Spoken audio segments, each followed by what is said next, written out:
the way Stolarz played here tonight, I kind of feel like he's just taking control of that starting goalie spot here for the Leafs. Yeah, he was feeling it.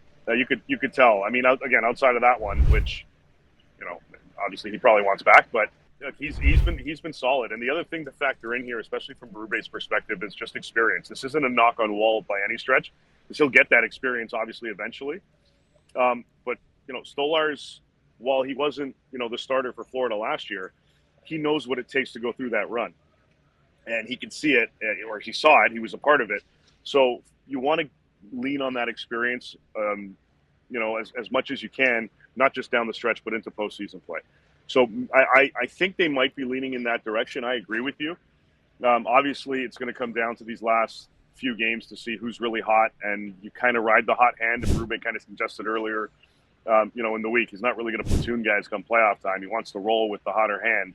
And if it's Stolarz, it's Stolarz. If he falters a little bit or is wavy a little bit in these last few games that he gets, and Wall is just dominant, then that changes things a little bit. But you're going to see, not only from a goaltending perspective, but also from the guys on the ice up front, in front of them, situationally, how they're also going to potentially be deployed once we get to round one.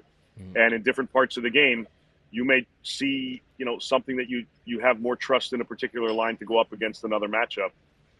But we'll have to wait and see how they deploy all that. But you're going to use these next few games, now that you clinched, to kind of try to answer some of those questions, at least internally.